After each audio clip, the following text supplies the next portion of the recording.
સુખાકારી માટે, વૈશ્વિક શાંતિ માટે પરમ પૂજ્ય સ્વામીશ્રીએ અક્ષર પુરુષોત્તમ મહારાજને અભિષેક કરતા કરતા પ્રાર્થના કરી છે.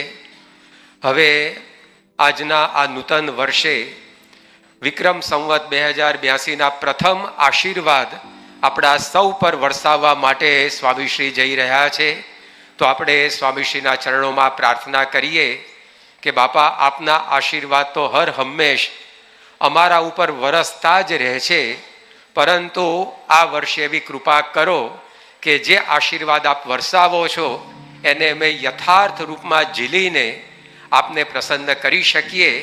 એવા રૂડા આશીર્વાદ આજે સૌ પર વરસાવી અમને ધન્ય કરો.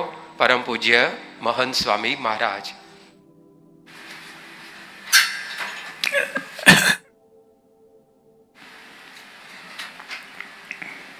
નવા વર્ષના બધાને જય સ્વામિનારાયણ.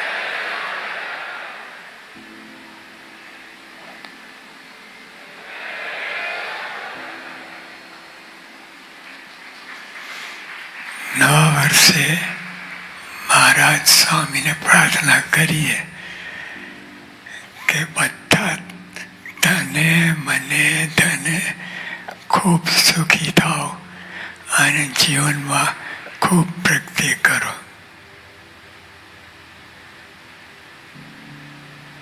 જીવન પ્રગતિ થાય એ જ મહત્વનું છે.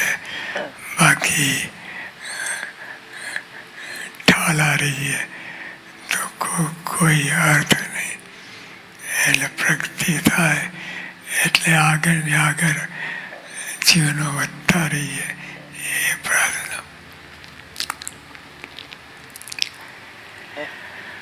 નવા વર્ષે અમને તમારી પાસેથી કાંઈ જોઈતું નથી,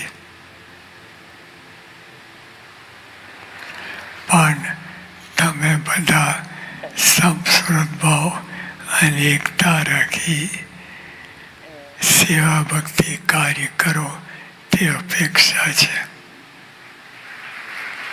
કઈ જોઈતું પણ સમસ્વૃત ભાવ એકતા રાખીને બધી સેવા ભક્તિ કરો એ અપેક્ષા છે. પરિવારમાં સંપીને રહેવું.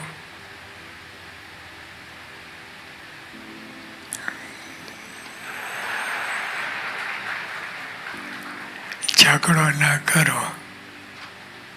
ખાસ લખ્યું છે ઝઘડો ના કરો. પરિવારમાં સંપીને રહેવું, ઝઘડો ના કરો. ચલાવી લેતા શીખો. ચલાવી મંડળમાં એકબીજાને મળીને પગે લાગીને મહિમા સમજીને એ કરવું. પરિવાર સંપીને રહેવું, ઝઘડો ના કરો. ચલાવી લેતા શીખો.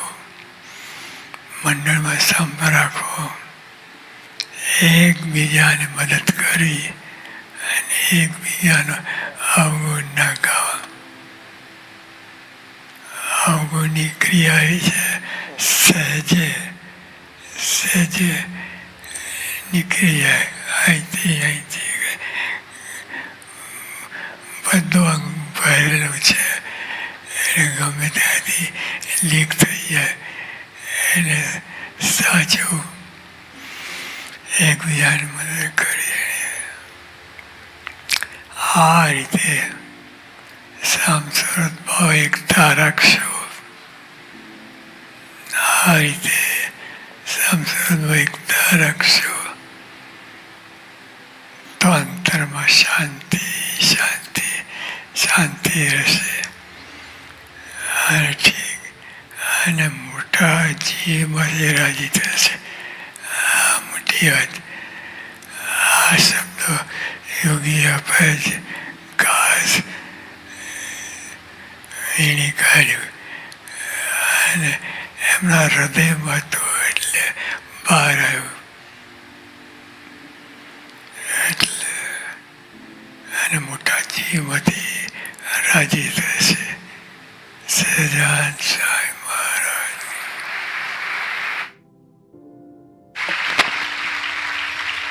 નવા વર્ષે પરમ પૂજ્ય સ્વામીશ્રી આપણને સંપની સુંદર શીખ આપી છે. બાપા અહીંયા ગોંડલમાં જ યોગી બાપા એવું બોલ્યા હતા કે જો બધા પરસ્પર સંપીને રહે તો મારી આવરદા 50 વર્ષ વધી જાય. તો અમે બાપા આ વર્ષે બધા સંપીને રહીશું તો આપનું સ્વાસ્થ્ય પણ આપે સારું રાખવું પડશે, બરાબર ને? બાપા આપ ગયા વર્ષે જુદા જુદા 15 સેન્ટરમાં ફર્યા, દેશ વિદેશમાં ગયા, ઘણું વાતાવરણ બદલાયું, પણ આપે આપનું સ્વાસ્થ્ય એવું સારું રાખ્યું તો સમગ્ર સત્સંગને સેવા ભક્તિનું સુખ આવ્યું. તો આ વર્ષે અમે આપને વચન આપીએ છીએ કે અમે સંપ રાખીશું, પણ આપ પણ અમને વરદાન આપો કે આ વર્ષના એક પણ દિવસ આપ માંદગી ગ્રહણ નહીં કરો. બધાને બાપા એવા આશીર્વાદ અને વરદાન આપજો કે આપનું સ્વાસ્થ્ય સારું રહે. હવે આપણે પરમ પૂજ્ય સ્વામીશ્રીને વિવિધ કલાત્મક હાર તોરાથી વધાવીશું. આ હાર તોરા જેટલા સુંદર છે એટલા સાર્થક પણ છે. સત્પુરુષને શ્રી હરિના ચરણારવિંદ કહેવામાં આવ્યા છે. તો શ્રીજી મહારાજના ચરણારવિંદમાં શોભતા 16 ચિહ્નયુક્ત હાર સ્વામીશ્રીને અર્પણ થશે. પરમ પૂજ્ય સ્વામીશ્રીના વચને બાળ બાલિકાઓએ સત્સંગ દીક્ષા ગ્રંથનો મુખપાઠ કર્યો તો અત્યારે બાલિકાઓ દ્વારા સત્સંગ દીક્ષા 104 ગૂંથેલા ગ્રંથ એ પણ સ્વામીશ્રીને હાર તોરા દ્વારા અર્પણ થશે. અને સ્વામીશ્રી મોક્ષનું દ્વાર છે તો આ ભાવના વહાવતા કલાત્મક હાર સ્વામીશ્રીને અર્પણ થશે. પાતાળ સુધી પૃથ્વી ફાટ્યાનું સ્વામિનારાયણ હરે સંવત 1880 મહાવદી દશમીને દિવસ સ્વામી શ્રી સહજાનંદજી મહારાજ શ્રી ગરડા મધ્યે દાદા ખાચરના દરબારમાં ઉગમણે દ્વાર ઓરડાની ઓસરીએ વિરાજમાન હતા અને સર્વ શ્વેત વસ્ત્ર ધારણ કર્યા હતા અને પીળી છીંટની રજાએ ઓઢી હતી અને પોતાના મુખારવિંદની આગળ મુનિ તથા દેશ દેશના હરિભક્તની સભા ભરાઈને બેઠી હતી. પછી શ્રીજી મહારાજ બોલ્યા, જે સંતની પાસે 4 સાધુ રહેતા હોય તેને જો મન દઈને માણસાઈએ રાખતા આવડતું હોય તો તેની પાસે સાધુ રાજીપે રહે, અને જેને સાધુને રાખતા આવડે નહીં તેની પાસે એ સાધુ રહે પણ નહીં. અને જે સાધુને મોક્ષનો ખપ હોય તેને તો જેમ દુખવીએ ને વિષયનું ખંડન કરીએ તેમ અતિ રાજી થાય. જેમ આ મુક્તાનંદ સ્વામીને ક્ષય રોગ થયો છે તે દહીં, દૂધ, ગળ્યું ચીકણું કાંઈ ખાવા દેતો નથી, તેમ જે સમજ્યું હોય તેને એમ જણાય છે. આ રોગે સારું સારું ખાવા પીવાનું સર્વે ખંડન કરી નાખ્યું, માટે આ તો ક્ષયરોગ રૂપે જાણીએ કોઈક મોટા સંતનો સમાગમ થયો હોય ને શું એમ ભાસે છે. શા માટે જે શિષ્ણ ને ઉદર એ બેને વિશે જે જીવને આસક્તિ છે એ જ અસત્પુરુષપણું છે. તે ક્ષયરોગ એ 2 પ્રકારની ખોટને કાઢે એવો છે. તેમ એ રોગની પેઠે જે સત્પુરુષ હોય તે વિષયનું ખંડન કરતા હોય ત્યારે મુમુક્ષુ હોય તેને તેમાં દુખાઈ જવું નહીં. અને જે ખાધા પીધાની લાલચે કે લુગડાની લાલચે અથવા પોતાને મનગમતા પદાર્થની લાલચે કોઈ મોટેરા સંત ભેગો રહેતો હોય તેને તો સાધુ જ ન જાણવો, તેને તો લબાડ જાણવો ને કૂતરા જેવો જાણવો. અને એવો મલિન આશયવાળો હોય તે અંતે જતાં વિમુખ થાય. અને વળી સંતને કોઈ સારો પદાર્થ આપે તેમાં જે ઈર્ષ્યા કરે તથા જે પંચ વિષયનો લાલચી હોય એ 2 તો પંચ મહાપાપીથી પણ અતિ ભૂંડા છે. માટે જે સમજ્યું હોય તેને સંતના સમાગમમાં રહીને આવો મલિન આશય અંતરમાં રાખ્યો ન જોઈએ. કેમ જે આ સભા તો જેવી બદ્રિકાશ્રમમાં તથા શ્વેતદીપમાં હોય તેવી છે. તેમાં બેસીને જ્યારે મલિન વાસના ન ટળી ત્યારે બીજું ટાળ્યાનું ઠેકાણું ક્યાં મળશે? અને પંચ વિષય છે તે તો પૂર્વે દેવ મનુષ્યાદિકને વિશે અનંત દેહે કરીને આપણે જીવે ભોગવ્યા છે, તો પણ હજી લગણ એ વિષયની તૃપ્તિ થઈ નથી. તો હવે ભગવાનના ભક્ત થઈને વર્ષ કે 2 વર્ષ કે 5 વર્ષ વિષય ભોગવીને પૂર્ણ થવાશે નહીં. જેમ પાતાળ સુધી પૃથ્વી ફાટી હોય તેને પાણીએ કરીને ભરવા માંડીએ તે ક્યારે ભરાય નહીં, તેમ ઇન્દ્રિયો છે તેને ક્યારેય વિષય થકી તૃપ્તિ થઈ નથી અને થશે પણ નહીં. માટે હવે તો વિષયની આસક્તિને ત્યાગ કરીને અને સાધુ જેમ વઢીને કહે તેમ ગુણ લેવો પણ અવગુણ લેવો નહીં. તે મુક્તાનંદ સ્વામીના કીર્તનમાં કહ્યું છે, જે શૂળી ઉપર શયન કરાવે તો એ સાધુને સંગે રહીએ રે. માટે આવો અવસર પામીને તો અશુભ વાસના ટાળીને જ મરવું, પણ અશુભ વાસના સોતા મરવું નહીં. અને આ દેહમાંથી નિસરીને નારદ, સનકાદિક, શુકજી જેવા બ્રહ્મરૂપ થઈને ભગવાનની ભક્તિ કરવી છે, એવી વાસના રાખવી. અને એમ કરતા થકા જો બ્રહ્મલોકમાં કે ઇન્દ્રલોકમાં નિવાસ થઈ જશે તો પણ કાંઈ ચિંતા નથી. જેમ ઝાડે ફરવા ગયા ને પાયખાનામાં માથાભર પડી ગયા તો નાહી ધોઈને પવિત્ર થવું, પણ એમાં પડી ન રહેવું. તેમ શુભ વાસના રાખતા રાખતા બ્રહ્મલોકમાં કે ઇન્દ્રલોકમાં જવાયું તો એમ જાણવું છે માથાભર નરકના ખાડામાં પડ્યા છીએ. એમ જાણીને શુભ વાસનાને બળે કરીને બ્રહ્મલોક ઇન્દ્રલોકના ભોગને ત્યાગ કરીને ભગવાનના ધામમાં પૂગવું, પણ વચમાં ક્યાંય ન રહેવું એમ નિશ્ચય રાખવો. અને વળી જેમ પોતાની સેવા ગ્રહસ્થ કરે છે અથવા ત્યાગી સેવા કરે છે, તેમ આપણે પણ હરિભક્તનું મહાત્મ્ય જાણ્યું જોઈએ. જેમ અમારી ચાકરી મૂળજી બ્રહ્મચારી મહાત્મ્ય જાણીને કરે છે, તેમ અમે પણ બ્રહ્મચારીનું મહાત્મ્ય જાણીએ છીએ. તેમ આપણી ગૃહસ્થ અન્નવસ્ત્રે કરીને ચાકરી કરે છે, તેમ આપણે પણ એમનું મહાત્મ્ય સમજીને એમની વાતચીતે કરીને ચાકરી કરવી. એમ અરસપરસ મહાત્મ્ય સમજીને હરિભક્તની સોબત્ય રાખવી. ઇતિ વચનામૃતમ. એ રીતે ગરડા મધ્ય પ્રકરણનું 47મું વચનામૃત જે તે થયું. ઇન્દ્રિયો અંતઃકરણ એ સર્વે કુસંગી છે.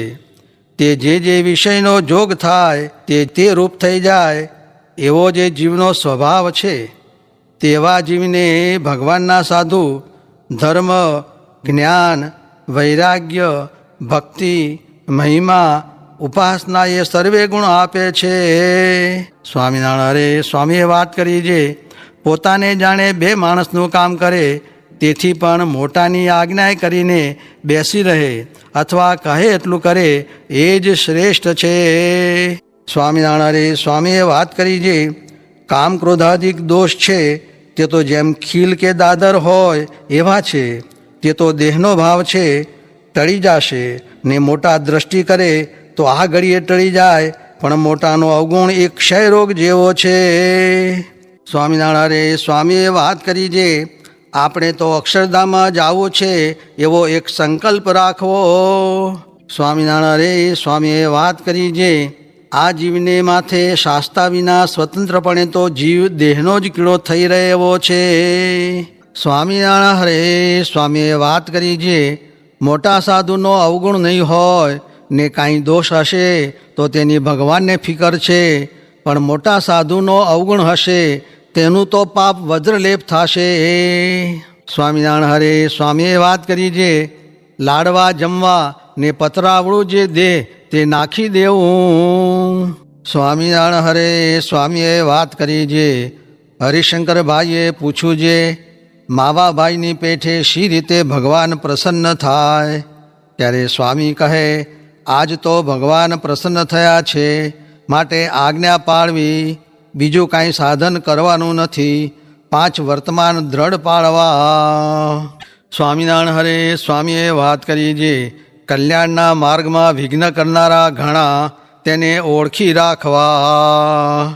સ્વામિનારાયણ હરે સ્વામીએ વાત કરી જે 5 ઇન્દ્રિયો ને 6ઠું મન, તેને જીતીને વશ કરીને પિંડ બ્રહ્માંડ ને 5 વિષય, તેમને જળ, દુઃખ, તુચ્છ, નાશવંત ને વિષ્ટારૂપ જાણીને ત્યાગ કરીને સત, ચિત્ત, આનંદ, સૂક્ષ્મ અને નિર્ગુણ એવું જે પોતાના જીવાત્માનું સ્વરૂપ, તેને જાણીને ને તે જીવાત્મારૂપ થઈને મુનિ થકા શ્રીહરિનું ધ્યાન કરવું ને જાતિ, વર્ણ, આશ્રમ ને ગુણ, તેનું જે માન, તેનો ત્યાગ કરીને સમગ્ર સાધુ સત્સંગી તેના દાસના દાસ થઈને રહે છે, તેને જ શ્રીહરિનું ધ્યાન થાય છે ને શ્રીહરિનું સમગ્રપણે મહાત્મ્ય જાણ્યા વિના બીજા કોટિક સાધન કરે, પણ સર્વે ક્રિયાને વિશે અખંડ નામ રટન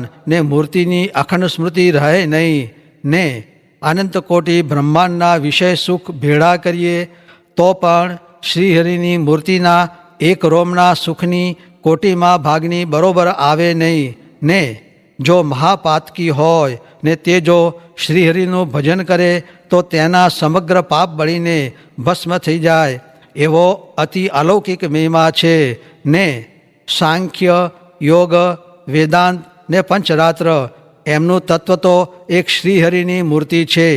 એવી જેની અચળમતી હોય એવા વિચક્ષણને શ્રીહરિનું ધ્યાન થાય છે ને સંપૂર્ણ ગુણ, સુખ ને સામર્થ્ય તો એક ભગવાનની મૂર્તિમાં જ છે ને બીજે ઠેકાણે તો કિંચિત છે ને અનંત કોટી બ્રહ્માંડના જે વિષય સુખ છે તે ભેળા કરીએ તો શ્રીહરિનું નિમેષ માત્રનું ધ્યાન કે દર્શન કર્યું હોય તેના કોટીમાં ભાગની બરોબર આવે નહીં ને સાધુ સત્સંગીને અક્ષરાદિક એ સર્વેનું તત્વ તો શ્રીહરિની મૂર્તિ છે.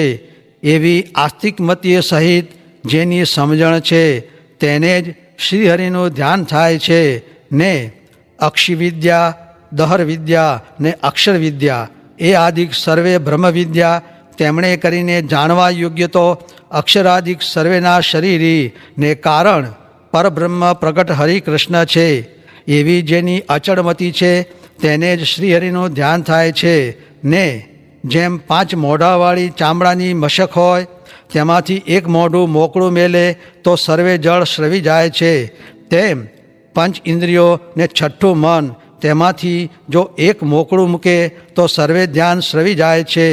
તે માટે સર્વેને નિયમમાં રાખે તો ધ્યાન થાય, નહીં તો ન થાય ને સ્વસ્તિક આસને કરીને નાસિકાગ્ર વૃત્તિ રાખીને ને દેહને સમ રાખીને ને નેત્રને મીંચીને યુક્ત છે આહાર વિહારાદિક જેના એવો થકો શુદ્ધ જીવરૂપ થઈને અતિશય રોમાંચિત કરીને અતિશય ગદગદ કંઠે કરીને અતિ હર્ષાયમાન થકો અતિ ત્વરાએ કરીને અતિશય દાંત થકો અતિશય શાંત થકો ને અતિશય સમાહિત થકો શ્રીહરિનું ધ્યાન કરે ને શ્રીહરિનું સ્વરૂપ, સ્વભાવ ને ગુણ તેમને સદાય નિર્દોષ, સર્વોત્તમ, અનાદિ, નિત્ય સિદ્ધ, સદા શુદ્ધ સમજે ને સર્વકાળને વિશે દિવ્ય વિગ્રહ, સત્ય સ્વરૂપ ને કાળ, કર્મ, માયા ને પુરુષ તેના કર્તા, પ્રેરક ને નિયંતા તો એક શ્રીહરિ જ છે.